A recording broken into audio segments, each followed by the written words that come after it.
Hello दोस्तों, मैं आपके लिए लेकर आया हूँ इडियम एंड फ्रेजेस की क्लास, जिसमें मैं आपको डेली 5 इडियम्स कराया करूँगा।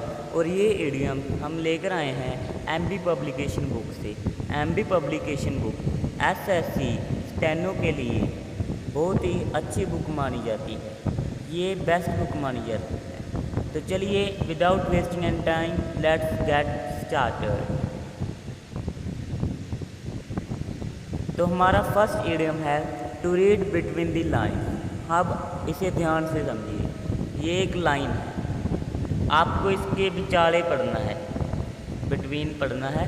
इसके बिटवीन क्या होगा, एक कोई चीज़ हिडन होगी जो कि आपको दिख नहीं रही है। तो इसका मीनिंग क्या होता है? To read to understand the hidden meaning means के कोई चीज़ जो कि छुपी हुई है उसको समझना। अब इसका सेंटेंस देख लेते हैं हम। इसका सेंटेंस है if her essay is read between the line we will find that she has made comments against the government. अब इसकी हिंदी जान लेते हैं। अगर उसके लेख को ध्यान से पढ़ा जाए, मतलब कि उसके लेख में जो हिडन मीनिंग है अगर उसको समझा जाए, तो हमको ये पता चलेगा कि उसने गवर्नमेंट के अगेंस्ट टिप्पणी की है। तो मैं समझता हूँ कि आपको ये इडियम समझ आ गया होगा। तो अब हम चलते हैं हमारे नेक्स्ट इडियम पर, जो कि है to see eye to eye. Eye to eye देखना। हम कब आई टू आई देखते हैं? जब हम अपनी सहमति जताते हैं, दूसरे पर्सन को अपनी सहमति जताते हैं, तब हम आई टू आई देखते हैं। तो इसका मीनिंग देख लेते हैं। इसका मीनिंग है टू एग्री, मतलब सहमत होना। अब इसके सेंटेंस की बात करते हैं। इसके सेंटेंस है Nima could never see eye to eye with her elder brother. इसकी हिंदी है कि जो नीमा है लड़की, वो कभी भी अपने ब्रदर की बात में सहमत नहीं होती। यहाँ पर नेवर का यूज़ करा है, तो इसका मतलब सेंस बनती है कि वो अपने ब्रदर की बातों से कभी भी सहमत नहीं होती। तो मैं समझता हूँ कि आपको ये समझ आ गया होगा। अब हम चलते हैं हमारे तीसरे इडियम पर, जो कि है टू स्पीक वॉल्यूम्स 4। स्पीक मतलब क्या होता है? स्पीक मतलब होता है बोलना। स्पीक मतलब होता है बोलना। वॉल्यूम्स मीन्स आवाज़। वॉल्यूम्स आवाज़। आप इसको ऐसे ले सकते हैं कि हम कब ऊंची आवाज़ में बोलते हैं, जब हमें लगता है कि हम सही हैं, हमारे पास बहुत ज़्यादा प्रूफ है उस बात की। तो अब हमारा मीनिंग इसका क्या आ जाएगा?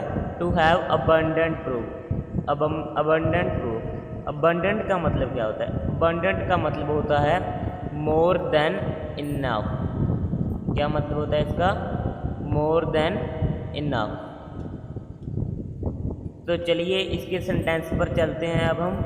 इसका सेंटेंस है the amount of sacrifice made by रीना's friend speaks volume for her true love for her friend. इसकी हिंदी जान लेते हैं अब हम। जो रीना की फ्रेंड्स ने सेक्रीफाइस किए हैं, वो उसके ट्रू लव, उसके फ्रेंड के प्रति ट्रू लव के लिए क्या देते हैं? अबंडेंट प्रूफ शो करते हैं, मतलब उसके लिए स्पीक वॉल्यूम देते हैं।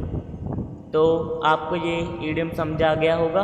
तो अब हम बढ़ते हैं हमारे नेक्स्ट और फोर्थ इडियम पर, जो कि है to steal a march. To steal a march. To steal a march. To steal a march. इसमें स्टील मीन्स क्या होता है? स्टील मीन्स होता है चोरी। मार्च मीन्स जो मार्च होती है, जो बैंड बाजे वाले मार्च करते हैं ना, उसे कहते हैं। तो चलिए अब हम देखते हैं टू स्टील ए मार्च, मतलब कि मार्च में चोरी करना। मतलब कि कोई मार्च हो रहा है, बहुत सारे बैंड बाजे वाले लोग आ रहे हैं और इसमें हम चोरी चोरी जाकर आगे जाते हैं, सीक्रेटली, किसी से छुपते छुपते। तो इसका मीनिंग क्या आ जाएगा? To go ahead secretly. Ahead means आगे होता है, सीक्रेटली मतलब छुप छुप कर। तो चलिए अब हम इसके सेंटेंस पर जाते हैं। इसका सेंटेंस क्या है? Rohan stole a march on my brother in business and is very rich today. जो रोहन है उसने मेरे ब्रदर से छुपकर आगे गया बिजनेस में और अब वो क्या है, रिच है, बहुत ज़्यादा अमीर है। रिच मीन्स होता है अमीर। तो मैं समझता हूँ कि आपको ये इडियम समझ आ गया होगा। अब हम चलते हैं हमारे नेक्स्ट इडियम पर, जो कि है to turn the corner. Turn means क्या होता है, टर्न मीन्स होता है पलटना। टर्न मीन्स क्या होता है, पलटना। कॉर्नर मीन्स क्या होता है, कॉर्नर हम कह देते हैं किसी कोने को, कोने को।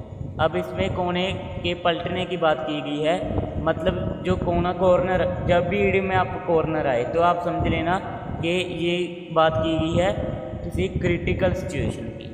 ओके, कॉर्नर मतलब क्रिटिकल सिचुएशन। जब डिफ़िकल्ट सिचुएशन या क्रिटिकल सिचुएशन बदलती है तो क्या आती है, सुख लाइफ। तो अब हम चलते हैं इसके मीनिंग पर। इसका मीनिंग है to pass a critical situation, मतलब क्रिटिकल सिचुएशन को पास कर देना। अब क्रिटिकल सिचुएशन नहीं है, अब हमने उसको पास कर दिया, मतलब उससे बीत गए। अब हम चलते हैं इसके सेंटेंस पर। इसका सेंटेंस है after long illness at least my friend turn the corner and was completely out of danger.